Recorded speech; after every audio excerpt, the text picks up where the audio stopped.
السلام علیکم ورحمۃ اللہ وبرکاتہ۔ بسم اللہ الرحمن الرحیم۔ ہم میں سے ہر مسلمان جنت میں جانے کا خواہش مند ہے۔ کسی سے بھی پوچھو کہ بھئی جنت میں جانا چاہتے ہو یا جہنم میں جانا چاہتے ہو، تو ظاہر بات ہے کہ کوئی بھی شخص، کوئی بھی مسلمان یہ سوچ بھی نہیں سکتا کہ اس کے حصے میں جہنم آئے۔ ہر شخص کی خواہش یہی ہے، اس کی تمنا یہی ہے کہ اللہ تعالیٰ اس کو جنت نصیب فرمائے، اس کو جنت کی نعمتیں حاصل ہوں۔ ہم میں سبھی، ہر شخص کی یہی خواہش ہے، یہی تمنا ہے، یہی آرزو ہے کہ اللہ تعالیٰ اپنی نعمت سے، اپنے فضل و کرم سے ہمیں بھی جنت میں داخلہ نصیب فرما دے۔ لیکن سوال یہ ہے کہ جنت ملے گی کن لوگوں کو؟ جنت کن لوگوں کے لیے تیار کی گئی ہے؟ قرآن پاک کے اندر اللہ تعالیٰ نے سورہ آل عمران میں ایک جگہ ان لوگوں کا تذکرہ فرمایا ہے جن کے لیے اللہ تعالیٰ نے جنت کو تیار کیا ہے۔ گویا کہ جنت اصل ان لوگوں کے لیے ہے، وہ لوگ ہیں جن کے اندر اللہ تعالیٰ نے 5-6 خصوصیات بیان فرمائی ہیں کہ جن میں یہ 5-6 خصوصیات ہوں گی، اللہ تعالیٰ نے جنت ایسے لوگوں کے لیے تیار کی۔ اللہ تعالیٰ فرماتے ہیں کہ اعدت للمتقین، جنت تیار کی گئی ہے ان لوگوں کے لیے جو متقی ہیں۔ تو پہلی خصوصیت، پہلا وصف اور پہلی کوالٹی جنتی لوگوں کی تقویٰ ہے۔ تقوی کا مطلب ہوتا ہے کہ انسان کے اندر ایسا ملکہ پیدا ہو جائے، اس کے اندر ایسی صلاحیت پیدا ہو جائے کہ پھر اسے گناہوں سے بچنا اس کے لیے آسان ہو جائے اور نیکیاں کرنے میں اس کو مزہ آنے لگے۔ وہ گناہوں سے بچ بچ کر احتیاط کے ساتھ زندگی گزارنے لگے اور نیکیوں کا شوق اس میں پیدا ہو جائے، اس کو تقویٰ کہا جاتا ہے۔ تو وہ لوگ جن میں تقویٰ پایا جاتا ہے، جو متقی ہیں، جو پرہیزگار ہیں، جو اللہ سے ڈرنے والے ہیں، جو احتیاط کے ساتھ زندگی گزارنے والے ہیں، جو حرام اور حلال، جائز اور ناجائز میں فرق رکھتے ہیں۔ یہ نہیں کہ جہاں بھی قدم اٹھ گیا وہی قدم لے کے چلے گئے، نہیں، وہ ہر قدم اٹھانے سے پہلے، ہر کام کرنے سے پہلے یہ دیکھتے ہیں کہ جائز ہے کہ ناجائز، حرام ہے کہ حلال۔ ان کی زندگی بے احتیاطی میں نہیں گزرتی ہے، وہ چوکنے ہو کر، محتاط ہو کر، سنجیدہ ہو کر زندگی گزارتے ہیں۔ تو یہ پہلی صفت ہے ان لوگوں کی جن کے لیے اللہ تعالیٰ نے جنت کو تیار کیا ہے۔ دوسری صفت ہے الذین ينفقون فی السراء والضراء، وہ لوگ جو خرچ کرتے ہیں اپنے مالوں کو اللہ کے راستے میں، اس وقت بھی جب ان پر تنگحالی ہوتی ہے اور اس وقت بھی جب وہ خوشحال ہوتے ہیں۔ خرچ کرنا اللہ کے راستے میں، یہ دوسرا وصف ہے، دوسری کوالٹی ہے جنتی لوگوں کی۔ قرآن پاک کے اندر اللہ تعالیٰ نے خرچ کرنے پر اتنا زیادہ زور دیا ہے، ہمیں نہیں لگتا کہ شاید کسی اور چیز پر اتنا زیادہ زور دیا گیا ہے۔ یعنی تاکید تو اور بھی بہت چیزوں کی آئی ہے، نماز کی سب سے زیادہ تاکید ہے، ٹھیک ہے، اور زکوٰۃ کی بھی بہت تاکید آئی ہے، اور بہت سارے نیک کاموں کی تاکید آئی ہے، لیکن جس کثرت سے، جس جگہ، یعنی جس طرح بار بار جگہ جگہ اللہ کے راستے میں مال خرچ کرنے کا ذکر کیا گیا ہے، شاید اتنی کثرت سے، اتنا زیادہ کسی اور چیز کا ذکر نہیں کیا گیا ہے۔ اور اس کی وجہ یہ ہے کہ چونکہ جو شخص مال کو خرچ نہیں کرتا اللہ کے راستے میں، تو اس کا مطلب یہ ہے کہ اس کے دل میں دنیا کی محبت ہے، اس کے دل میں آخرت کی محبت نہیں ہے، آخرت کی فکر نہیں ہے۔ اور جنت میں وہی لوگ جائیں گے جن کے دل میں آخرت کی فکر ہوگی، آخرت کی محبت ہوگی۔ اس لیے قرآن نے خرچ کرنے پر اتنا زیادہ زور دیا کہ مال خرچ کرنے سے دنیا کی محبت کم ہوتی ہے۔ سیدھی بات ہے بھائی، اللہ کے راستے میں آدمی پیسہ کیوں خرچ کرے گا؟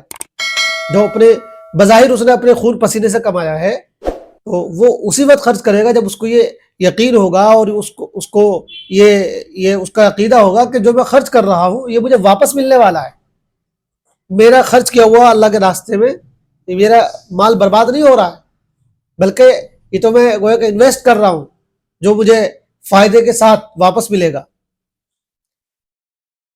قرآن میں ایک جگہ اللہ تعالیٰ نے مشرکوں اور کافروں کی زبان سے جو جہنم میں چلے جائیں گے، ان جہنمیوں کی زبان سے یہ کہلوایا ہے کہ ان کو جہنم میں لے کر جانے والی چیزیں کون کون سی ہوں گی۔ چنانچہ اللہ تعالیٰ نے ایک جگہ بیان فرمایا کہ جب جنتی جنت میں پہنچ جائیں گے اور جہنمی جہنم میں پہنچ جائیں گے، تو جنتی لوگ جہنم والوں سے پوچھیں گے جہنم میں ان کے کچھ جاننے والے ہوں گے، دوست احباب ہوں گے، تعلق والے ہوں گے، تب وہ جب وہ دیکھیں گے کہ یار یہ تو جہنم میں پہنچ گئے، تو ان سے پوچھیں گے ما سلککم فی سقر، کہ بھئی تم کو جہنم میں کس چیز نے داخل کیا ہے؟ تو قالوا لم نکن من المصلین ولم نکن نطعم المسکین، وہ کہیں گے کہ ہم نماز پڑھتے نہیں تھے اور ہم مسکینوں کو کھانا نہیں کھلاتے تھے، ان پر خرچ نہیں کرتے تھے۔ اور بظاہر ایسا لگتا ہے کہ شاید یہ وہ لوگ ہوں گے جو بظاہر یعنی لگتا ہے کہ مسلمان ہوں گے، لیکن اپنے گناہوں کی سزا کاٹنے کے لیے وہ جہنم میں گئے ہوں گے۔ شاید یہ مشرکوں اور کافروں کے بارے میں بات نہیں ہے، کیونکہ جو دو باتیں ذکر کی گئی ہے کہ ہم نماز نہیں پڑھتے تھے اور ہم مسکینوں کو کھانا نہیں کھلاتے تھے، تو نماز پڑھنے والی جو چیز ہے وہ ظاہر سی بات ہے مسلمانوں کے لیے ہے، مسلمان ہی نماز پڑھتے ہیں۔ تو اس سے اندازہ ہوتا کہ خرچ نہ کرنا اللہ کے راستے میں، مسکینوں پر خرچ نہ کرنا، ان کی ضرورتوں کو پورا نہ کرنا، یہ جہنم میں لے کے جانے والا عمل ہے۔ مسکینوں کو کھانا کھلانا، یتیموں کی خبر گیری کرنا، بیواؤں کا خیال رکھنا، ضرورت کے موقعوں پر خرچ کرنا، اتنا زیادہ قرآن میں ذکر کیا گیا کہ اس کا کوئی شمار بھی نہیں کیا جا سکتا۔ ایک چیز اور بھی ہے، وہ یہ کہ بعض لوگ یہ سمجھتے ہیں کہ بھئی خرچ کرنے کا جو یہ عمل ہے یہ صرف مالدار لوگوں کے لیے ہے، جن پہ پیسہ وہ خرچ کریں، حالانکہ ایسا نہیں ہے۔ جو غریب ہے وہ بھی خرچ کرے، وہ اپنی حیثیت کے مطابق خرچ کرے، جو 1000 خرچ کر سکتا ہے وہ 1000 خرچ کرے، جو 500 خرچ کر سکتا ہے وہ 500 خرچ کرے، جو 1 روپیہ خرچ کر سکتا ہے وہ 1 روپیہ خرچ کرے۔ صحابہ کرام میں سے بعض لوگ ایسے تھے جن کے پاس خرچ کرنے کے لیے کچھ بھی نہیں ہوتا تھا، تو وہ کھجور کا ایک دانے خرچ کر دیا کرتے تھے، کھجور کا دانہ جیب میں ڈالا اور کوئی غریب مل گیا اس کو دے دیا۔ تو جو جتنا خرچ کر سکتا ہے اتنا خرچ کیا جائے، ہر ایک اپنی حیثیت کے مطابق۔ اور دوسرا پہلو یہ ہے کہ بعض لوگ خرچ کرتے ہیں تو اس وقت جب ان کے پاس خوشحالی ہوتی ہے، ان کے پاس آسائش ہوتی ہے، اچھے حالات چل رہے ہوتے ہیں، جب تنگ حالی آ جاتی ہے تو پھر وہ اپنا ہاتھ کھینچ لیتے ہیں۔ یہ آیت بتا رہی ہے کہ نہیں، الذین ينفقون فی السراء والضراء، اس وقت خرچ کریں جب خوشحالی ہو تب بھی اور جب تنگ حالی ہو تب بھی۔ ایک حدیث میں آتا ہے کہ سب سے اچھا اور افضل صدقہ وہ ہے جو تم اس وقت خرچ کرو، اس وقت دو جب تمہیں خود اس چیز کی ضرورت ہے۔ اور تیسرا پہلو یہ ہے کہ بعض لوگ یہ سمجھتے ہیں کہ جو ہمارے پاس بیکار کی چیزیں ہیں، جو ردی چیزیں ہیں، جو ہمارے کام کی چیزیں نہیں ہیں، جو استعمال کے لائق نہیں رہ گئی ہے، وہ ہم غریبوں کو دیتے رہیں، اور ایسا دے کر بھی وہ یہ سمجھتے ہیں کہ ہم نے بہت بڑا احسان کر لیا، بہت خرچ کر لیا۔ بھائی جو چیزیں آپ کی ضرورت کی نہیں ہے، آپ کے استعمال کی نہیں ہے، ٹھیک ہے وہ بھی غریبوں کو دے دی جائیں، اس میں بھی ثواب ملے گا اگر آپ صحیح نیت سے دے رہے ہیں۔ لیکن اصل تو یہ ہے کہ جن چیزوں پہ ہمارا دل اٹکا ہوا ہے، جو ہماری چاہت کی چیزیں ہیں، جو ہمیں پسند ہے چیزیں، جو محبوب چیزیں ہیں، وہ خرچ کی جائیں، پیسہ خرچ کیا جائے۔ کوئی اچھا کپڑا ہم نے لے لیا، بہت اچھا لگ رہا، کسی نے مانگ لیا یا نہیں بھی مانگا، ہم اس کو بھی کسی کو دے دیں اگر ہمیں لگ رہا کوئی ضرورت مند ہے۔ تو جو چیزیں ہمیں پسند ہے وہ بھی ہم اللہ کے راستے میں خرچ کریں۔ تو خالی جو ہے استعمال کی ہوئی سیکنڈ ہینڈ چیزیں خرچ کرنا یہ کوئی اصل کام نہیں ہے۔ اصل چیز یہ ہے کہ ہم اچھی اچھی چیزیں، عمدہ عمدہ چیزیں خرچ کریں۔ اور ایک چوتھی چیز یہ خرچ کرنے کے سلسلے میں بعض لوگ یہ سمجھتے ہیں جب وہ خرچ کرنے کا ارادہ کرتے ہیں کہ کوئی ایسا بندہ ان کو مل جائے جس کے گھر میں گویا کہ بالکل کچھ کھانے پینے کا ہی نہ ہو، بالکل محتاج ہو، مسکین ہو، اسی پہ وہ خرچ کریں۔ لوگ پوچھتے ہیں بھائی ایسا کوئی گھر بتاؤ جو بہت زیادہ ضرورت مند ہو، جس کے گھر میں گویا کہ فاقے پڑ رہے ہو۔ تو بھائی ٹھیک ہے، اگر ایسا کوئی مل جائے تو بہت اچھی بات ہے۔ اگر کوئی بیچارہ اتنا پریشان ہے، اتنا تنگ دست ہے کہ اس کے گھر میں فاقے ہو رہے ہیں، اس کو تو خرچ کرنے میں اور یعنی الگ ہی ثواب ہے۔ لیکن ظاہر بات ہے تمام لوگ جب آپ نکلیں گے تو اس طرح آپ کو نہیں ملیں گے، مشکل ہے اس طرح کے لوگوں کو تلاش کرنا۔ ایسے لوگوں کو بھی خرچ کرنے میں ثواب ہے جن کی یہ حالت نہیں ہے، بلکہ جو ٹھیک ٹھاک ہے، ان پہ مطلب جو ہے گزارے کے لائق ٹھیک ٹھاک مال ہے، سب اسباب ہیں، لیکن اس کے باوجود بھی انہیں بہت سی چیزوں کی ضرورت ہے۔ ہمارے رشتہ داروں میں کتنے لوگ ہیں جن کی دال روٹی ٹھیک ٹھاک چلتی ہے، لیکن ان کی بہت سی خواہشات ایسی ہیں جو پوری نہیں ہوتی ہیں۔ مان لیجیے بہت سے لوگ ہیں جو جن کے بچوں کو کھلونا لینا چاہتے ہیں، لیکن ان کے بچوں کو کھلونے دلانے کے لیے ان کے پاس اتنی گنجائش نہیں ہے کہ وہ کھلونا دلا سکے۔ بہت سے لوگ ہیں جو بعض موقعوں پر اپنے یہاں کپڑے بنانا چاہتے ہیں، لیکن ان کے پاس اتنی گنجائش نہیں کہ وہ اچھے کپڑے بنا کے دے سکے اپنے بچوں کو، حالانکہ ویسے دن کا گزارا، دن رات کا گزارا ٹھیک ٹھاک ہو رہا ہے۔ ایسے لوگوں پہ بھی آپ خرچ کر سکتے ہیں، اور ان میں بھی خرچ کرنے کا پورا ثواب ہے۔ آپ کسی کے بچوں کی خوشی پوری کر دیں، کسی کی خواہش پوری کر دیں، اس پہ بھی آپ کو صدقے کا ثواب ملے گا۔ لہٰذا جب ہم خرچ کرنا چاہیں تو صرف یہ نہ دیکھیں کہ کوئی ایسے لوگ مل جائیں جو بہت زیادہ تنگ دست ہو، اگر ایسے مل جائے تو یقیناً وہ زیادہ مستحق ہے کہ ان پر خرچ کیا جائے، لیکن اگر ایسے لوگ نہ ملے تو ہمارے رشتہ داروں میں، تعلق والوں میں، جاننے والوں میں جو بھی ایسے لوگ ہیں کہ جن کے گھر میں ویسے تو روٹین کا خرچہ ہے، چل رہا ہے، لیکن بہرحال بہت سی چیزیں ان کی پوری نہیں ہو رہی ہے، کسی کے گھر میں فریج نہیں ہے، کسی کے گھر میں کوئی کولر نہیں ہے، اس طرح کی چیزیں نہیں ہیں، ان پہ بھی آپ خرچ کریں تو بھی آپ کو انشاءاللہ ثواب ملے گا۔ تو یہ دوسری کوالٹی ہے خرچ کرنے والی، کہ جو اللہ کے راستے میں خرچ کرتے ہیں، یہ وہ لوگ ہیں جن کے لیے اللہ تعالیٰ نے جنت تیار کی ہے۔ اور تیسری کوالٹی، تیسری خصوصیت، والکاظمین الغیظ، جو غصے کو پی جاتے ہیں، غصے کو پی جانے والے، یعنی جب کبھی ان کے مزاج کے خلاف کوئی بات ہو اور بہت زیادہ غصہ آ رہا ہو، جھنجھلاہٹ آ رہی ہو، تو وہ ریئیکٹ نہیں کرتے فوراً، بلکہ وہ اس کو برداشت کر لیتے ہیں۔ غصہ آنا یقیناً یہ ایک انسانی نیچر ہے، اور یہ کوئی کمال نہیں کہ انسان کو غصہ ہی نہ آئے، غصہ آنا پسندیدہ بھی ہے بعض موقعوں پر، غصہ تو آ سکتا ہے اور آنا بھی چاہیے بعض موقعوں پر، لیکن اس غصے کو کہیں کنٹرول کرنا ضروری ہو جاتا ہے۔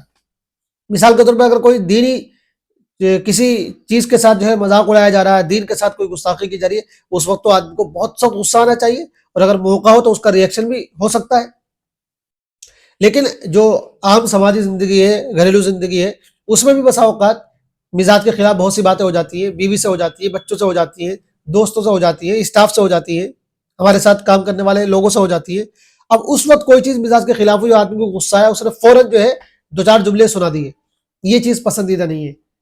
غصہ آئے تو والکاظمین الغیظ، غصے کو پی جائیں، برداشت کر لیں، اگنور کر دیں، ریئیکٹ نہ کریں۔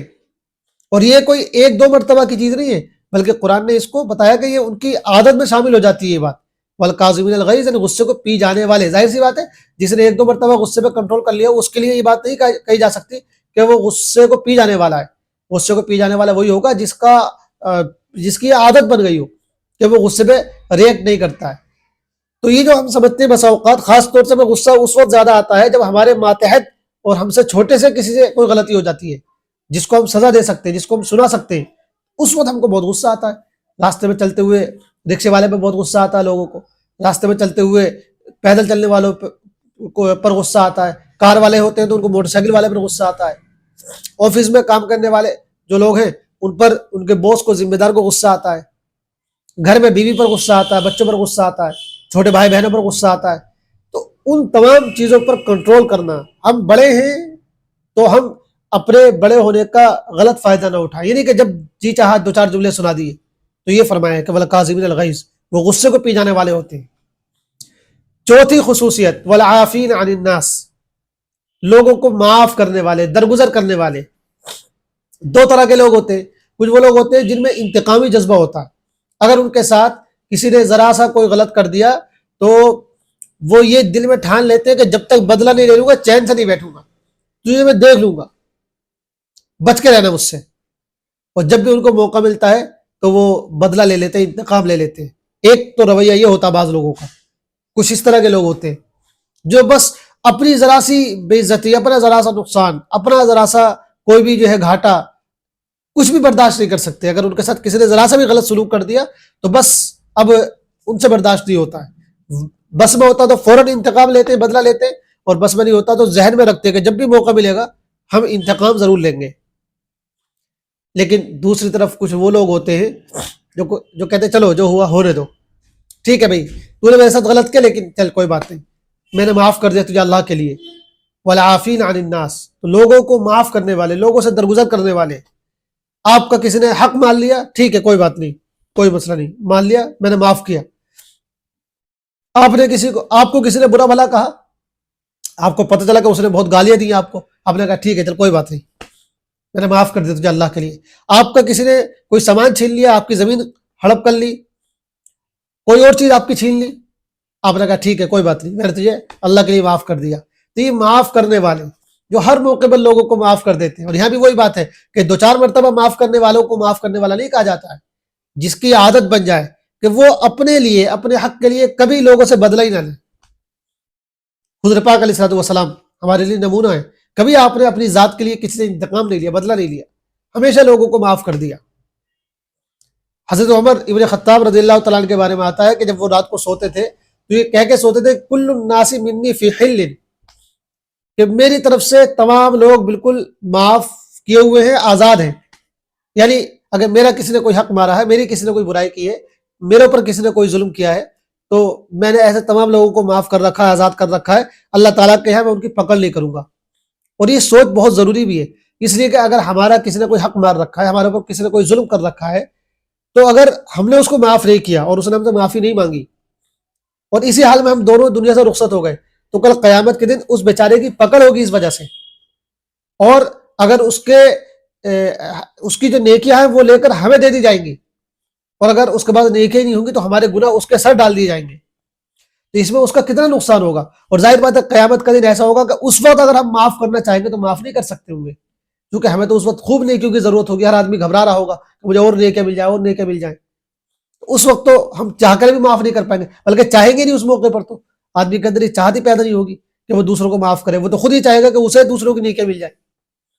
اگر آج ہم معاف کر دیں تو بیچارہ وہ اس دن پکڑ سے بچ جائے گا، اور اگر آج ہم معاف کریں گے تو ہمیں اس سے بھی زیادہ ملے گا جو معاف نہ کرنے کی صورت میں کل قیامت کے دن ہمیں ملنے والا ہوگا. اس سے بھی زیادہ ملے گا اگر آج ہم معاف کر دیں. تو اس لیے یہ مزاج بنانا چاہیے. یہ اپنے ذہن میں رکھیں، دل میں طے کر لیں کہ میرا کسی نے کوئی بھی حق مارا ہو، میں اس سے آخرت میں پکڑ نہیں کروں گا انشاءاللہ. میری وجہ سے کسی کی پکڑ ہو میرے بھائی کی، میں اس کو پسند نہیں کرتا ہوں. یہ ہمارا ذہن ہونا چاہیے. لہذا یہ طے کریں اور یہ بالکل کہہ دیں اللہ تعالیٰ سے کہ اللہ میرے اوپر جس نے بھی کوئی ظلم کیا ہے، میری جس نے کوئی برائی کی ہے، میرا کسی نے کوئی حق مارا ہے، مجھے کسی بھی طرح کسی نے ستایا ہے، اے اللہ میں نے ایسے تمام لوگوں کو معاف کر رکھا ہے. اے میرے خدا، میری وجہ سے اور مجھے ستانے کی وجہ سے میرے کسی بھائی کی آپ پکڑ نہ فرمائیے گا. میرا دل سب کی طرف سے صاف ہے، میں نے سب کو معاف کر دیا ہے. یہ سوچ ہونی چاہیے. تو والعافین عن الناس، لوگوں کو معاف کرنے والے، ان لوگوں کے لیے جنت کو تیار کیا اللہ تعالیٰ نے.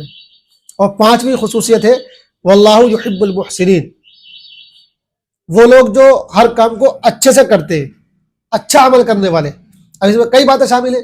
المحسنین میں یعنی اخلاص کے ساتھ کام کرنے والے، اچھا عمل کرنے والے اور نیک عمل کرنے والے. اور اس میں یہ بات بھی شامل ہے کہ وہ جو کام بھی کریں پرفیکٹ طریقے سے کریں. پرفیکشن جن میں ہونا چاہیے، ان کے ہر کام میں پرفیکشن ہوتا ہے، خوبصورتی ہوتی ہے. وہ لکھتے ہیں تو اچھا لکھتے ہیں، بولتے ہیں تو اچھا بولتے ہیں، نماز پڑھتے ہیں تو بہت خوشو خضو کے ساتھ نماز پڑھتے ہیں، کسی سے ملاقات کرتے ہیں تو بہت اچھے سے ملاقات کرتے ہیں، گھر بناتے ہیں تو بہت اچھے سے گھر بناتے ہیں. یعنی تمام چیزیں کہ وہ ہر کام اچھے سے کریں، کسی بھی کام کو جو ہے غلط طریقے سے وہ نہ کریں، اٹپٹا نہ کریں. لیکن خاص طور سے یہاں مراد ہے جو نیک اعمال کہلاتے ہیں ان کو جو اخلاص کے ساتھ کرتے ہیں، اللہ کے لیے کرتے ہیں. تو ایسے لوگ جو ہر عمل کو اخلاص کے ساتھ کرے، اللہ کے لیے کرے، جن کو محسن کہا جاتا ہے، نیک عمل کریں اور اخلاص کے ساتھ کریں. یہ 5ویں خصوصیت ہو گئی ان لوگوں کی جن کے لیے جنتوں کو تیار کیا گیا ہے. اور پھر چھٹی خصوصیت فرماتے ہیں کہ والذین اذا فعلوا فاحشۃ او ظلموا انفسهم ذکروا اللہ فاستغفروا لذنوبهم، وہ لوگ کہ جب ان سے کوئی بے حیائی کا کام ہو جائے، جب کوئی غلطی ہو جائے، جب وہ اپنی جانوں پر ظلم کر بیٹھے گناہ کر کے، ان سے کوئی گناہ ہو جائے، بڑا گناہ ہو جائے، چھوٹا گناہ ہو جائے، بے حیائی تک کا ارتکاب ہو جائے، تو جیسے ان سے گناہ ہو جائے فوراً وہ اللہ کو یاد کر لیتے ہیں اور اللہ سے اپنے گناہوں کی معافی مانگ لیتے ہیں. وَلَمْ يُصِرُّوا عَلَىٰ مَا فَعَلُوا وَهُمْ يَعْلَمُونَ، وہ جانتے بوجھتے اپنے گناہوں پر اڑتے نہیں ہیں، اصرار نہیں کرتے، فوراً اللہ سے معافی مانگتے ہیں گناہوں کی، اور اللہ کے علاوہ معاف کر بھی کون سکتا ہے. تو یہ چھٹی خصوصیت ہے ان لوگوں کی کہ گویا کہ کہا ہی جا رہا ہے کہ جنت میں صرف وہی لوگ نہیں جائیں گے جن سے گناہ نہیں ہوتے. ظاہر سی بات ہے ایسے لوگ کہاں ملیں گے؟ انبیاء کے علاوہ تو اکا دکا مشکل سے ملیں گے جن سے گناہ ہی نہیں ہوتے. تو گناہ نہ ہونا یہ نہیں کہا جا رہا ہے، بلکہ گناہ ہو جائے پھر فوراً استغفار کر لیں، توبہ کر لیں، اس میں زیادہ لیٹ نہ کریں، اور گناہوں پر اڑے نہیں، اصرار نہ کریں. اصرار کرنے کا مطلب یہ ہے کہ ایک گناہ ہو جائے تو بار بار گناہ کرتے رہیں، یہ توبہ نہ کریں، یہ بھی اصرار کرنا کہلاتا ہے. نہیں، جیسے گناہ ہو جائے تو فوراً استغفار کر لیں، فوراً توبہ کر لیں. یہ وہ لوگ ہیں جن کے لیے جنتیں تیار کی گئی ہیں. تو آگے فرمایا کہ اولئک جزاؤہم مغفرۃ من ربہم وجنات تجری من تحتہا الانہار خالدین فیہا ونعم اجر العاملین. یہ وہ لوگ ہیں جن کا بدلہ یہ ہے کہ ان کو ان کے رب کی طرف سے بخشش ملے گی اور ایسی جنتیں ملیں گی جن کے نیچے نہریں بہہ رہی ہوں گی اور ان میں وہ ہمیشہ ہمیشہ رہیں گے. اور کیا اچھا بدلہ ہے عمل کرنے والوں کا. تو یہ ہیں وہ 6 لوگ یا 6 خصوصیات، 6 کمالات، 6 خوبیاں، 6 کوالٹیز، یہ جن میں پائی جائیں گی ان لوگوں کو اللہ تعالیٰ جنت میں داخلہ نصیب فرمائیں گے، بلکہ اصل جنت تیاری ایسے لوگوں کے لیے کی گئی ہے۔ اصل جنت ان 6 طرح کے یعنی ان لوگوں کے لیے تیار کی گئی ہے جن میں یہ 6 طرح کی خصوصیت پائی جائیں۔ اللہ تعالیٰ سے ہم دعا کریں کہ اللہ تعالیٰ یہ خصوصیات اور کمالات اور اوصاف ہمارے اندر بھی پیدا فرما دیں، اور پھر ہمیں بھی ان لوگوں میں شامل فرمائیں جن کو اللہ تعالیٰ آخرت میں اپنی جنت میں داخلہ نصیب فرمائیں گے۔ آمین۔ والسلام علیکم ورحمۃ اللہ وبرکاتہ۔